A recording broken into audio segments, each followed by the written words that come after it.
You're watching Boston Celtics today by Chat Sports. I am Will Scott reacting to last night's loss at TD Garden, 119-115 against the Philadelphia 76ers in Game 1 of the Eastern Conference semifinals. A stunning loss for a Celtics team that is the heavy favorite to win this series. They were the heavy favorite last night as the Sixers were without Joel Embiid.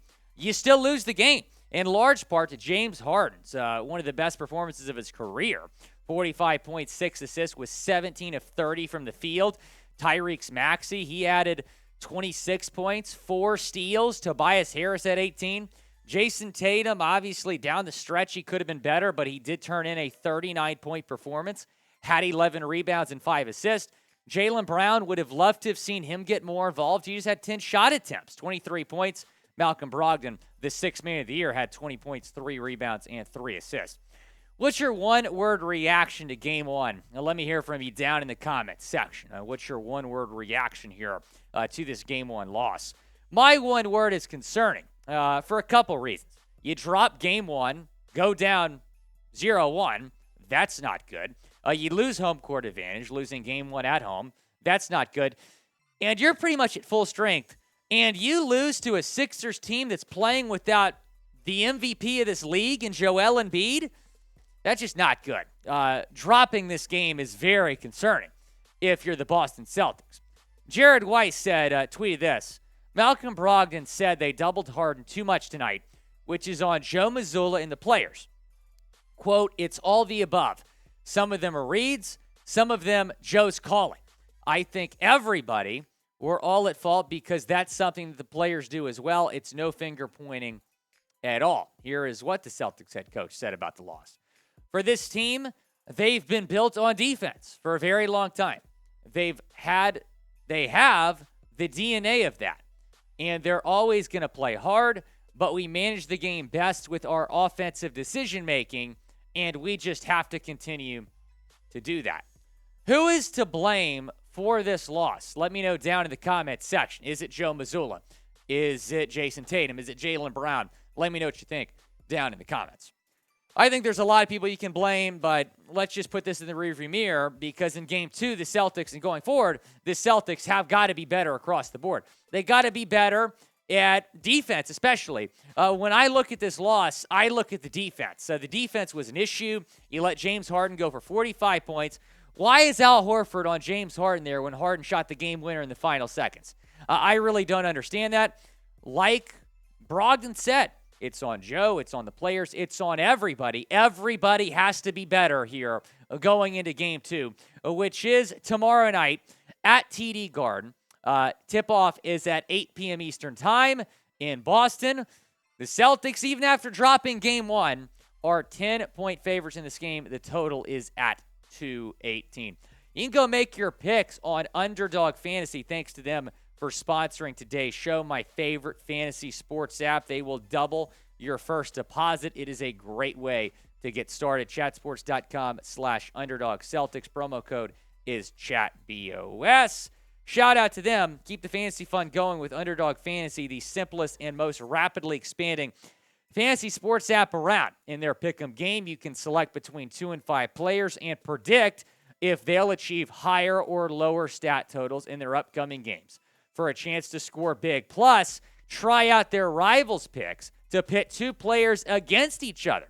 Don't wait. Sign up with promo code ChatBOS to double your first deposit up to $100 at chatsports.com/underdog Celtics or in the App Store. Must be 18 plus and in a state where Underdog Fantasy operates. Here are my picks for Game 2. Jaylen Brown is going to have a huge game. Again, just 10 shots in Game 1. I have higher than 24.5 points for JB. I also have higher than Malcolm Brogdon, 1.5 three-pointers made. I think he's going to have a big game. He had 20 in the last game. And then James Harden, this was interesting.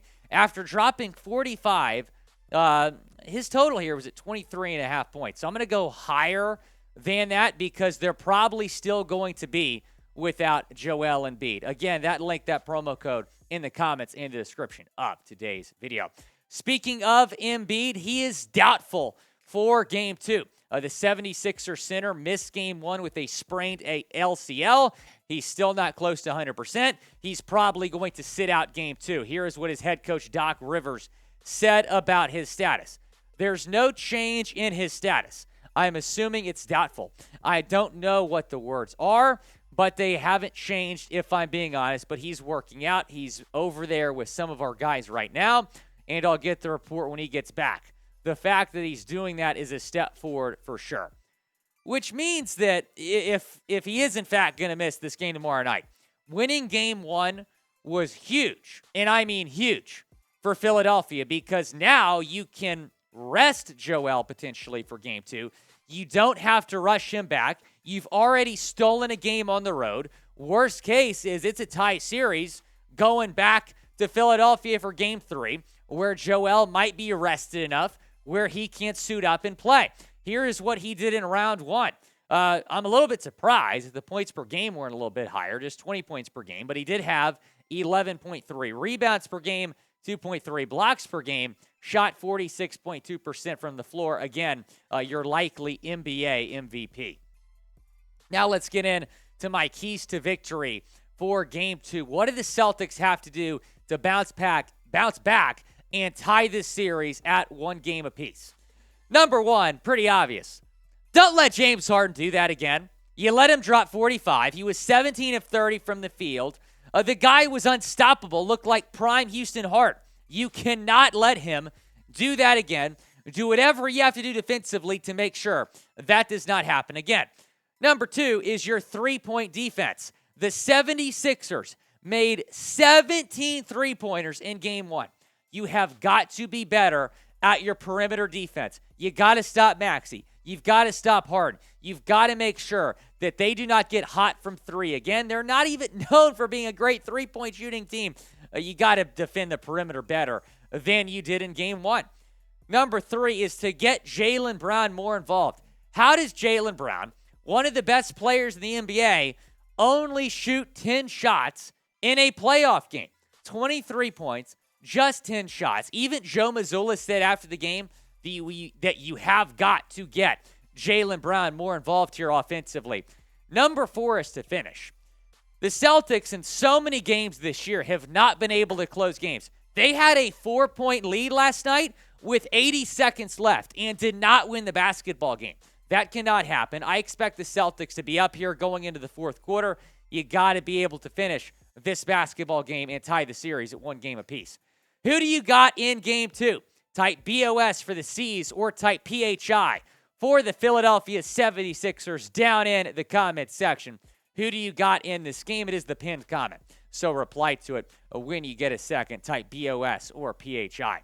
I think the Celtics take care of business. Probably a close game in the first half.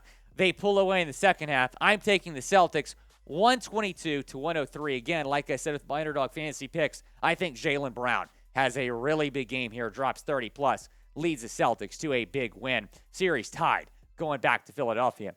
Be sure to subscribe to the channel, youtube.com/CelticsTV. We do have Chase Sr. back again, who will be leading that Celtics watch party, so be sure y'all tune in for that. I'll probably be on a future watch party, so be sure to subscribe and stay tuned for those as well.